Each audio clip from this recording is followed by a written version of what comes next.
guys, today I'm going to teach you how to make 3Ds. This is the basics for making bigger 3Ds and epics. Not every 3D is made this way, but most of them are.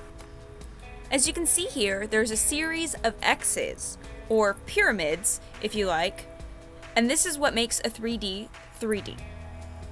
This is a beginner level tutorial. You're going to need pony beads, scissors, and an X-base cuff. Click the video up here if you don't know how to make an X-base cuff.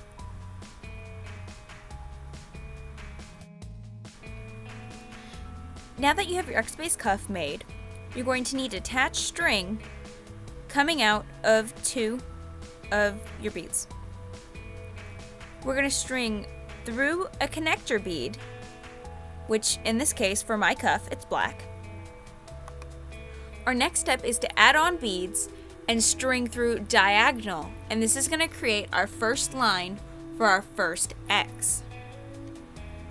The basic pattern for a small, simple 3D is going to be 2 of your base colors, 1 connector color, and then 2 more of your base color. So this is going to make a pyramid that is 2 beads high. Now, if you wanted to make your cuff a lot bigger, where it sticks out more, or if you wanted to continue to expand it out later, you can always make your X's bigger and add more beads to them, and then your peaks are just going to be much higher. But we string through the connector bead, and this is what it should look like. So we leave that connector bead in the middle alone, and we're only going diagonal here. So it's from the top to the bottom. And now what we're going to do is we're going to add on more beads, the same pattern, 2 base color, a connector bead, and 2 base color.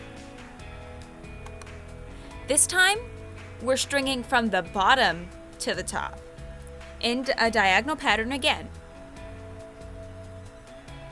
And what this is going to create is it's going to create a zigzag, so you're going to have a series of V's. After this row, you would go from the top to the bottom, like you did the first time, and it would just continue to zigzag back and forth. And the reason that we do this is we're doing the first side of the X, and we'll come back doing the second side through the same connector beads that we have just added on. It's okay if that seems a little too complicated right now. Just work on your first zigzag all the way around. Now that you have come to the end of your zigzag, what we're going to do is we're going to take our string and go through that first connector bead that we strung through. And then we're also going to go up through our 2 colored beads that we added on for our first point. And we're going to come out that connector bead right here.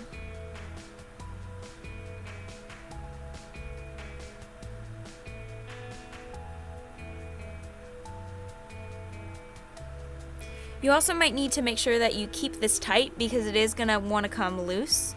It doesn't have to be super tight, it just needs to hold some tension there so it's not flopping around.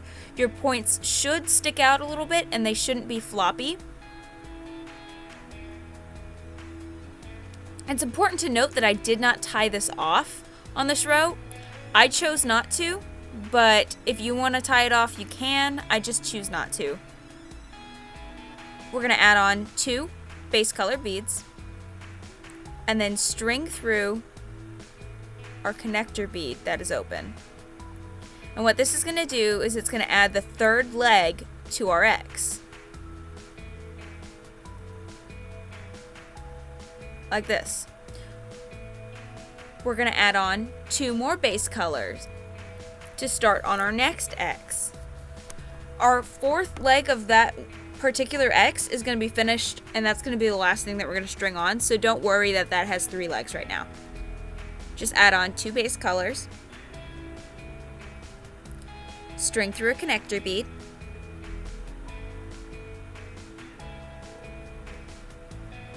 Make sure you pull it tight. And we're going to add on 2 more beads and string through the connector bead and continue completing our X's all the way around. So adding on the base color beads, stringing through our connector bead. You might need to shape it together, make sure that things don't get tangled up. But as you can see, that's your first finished X, your first finished pyramid. And we're going to continue this all the way around, exactly like we've been doing. Once you have gotten to your last segment of an X, we're going to string through the connector bead and finish our final X. We're going to string up through 2 of the beads, and we're only doing this so we can hide our knots so it looks nice and clean. I like to hide my knots in my beads so they're not sticking out, I don't have excess string. This is when you're going to want to make sure that everything is pulled tight and that it's going to stay where it's supposed to and it's not too loose. Where my beads were, where my string was, it was a little too clogged up with a bunch of string going in that same area, so I moved over a little bit. You can move over if you want to, it doesn't really matter too much. So what I'm gonna do is I'm gonna make a loop. I'm gonna pull my string through it, but not all the way, and then I'm gonna pull the string through the loop. So it's basically making a double loop. You go underneath your beads, and that creates a loop. Then you put your tail through the loop without pulling it all the way through. This is how I like to tie off my 3Ds. I also do it with my cuffs sometimes, and sometimes I will do just a regular knot. It all depends. I feel like this knot's a little bit more secure, but it's up to you on how you want to tie your knots. Make sure that your knot is secure, and when it is, cut off your excess string. And you have successfully made your first 3D. Congratulations! This is the basics for making any other kind of 3D.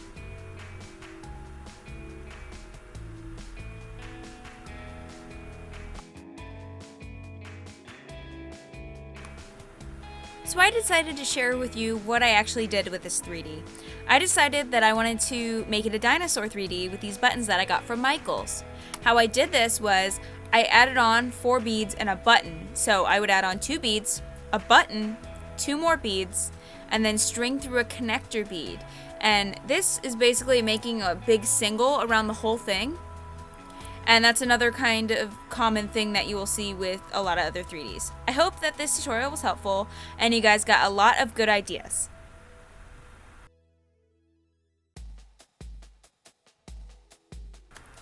If you liked this video, please rate, comment, and subscribe. I put out a new video every Monday. If you want to see my latest video, it was a candy mask tutorial. And if you want to check out more 3D projects, you can check out my 3D playlist here.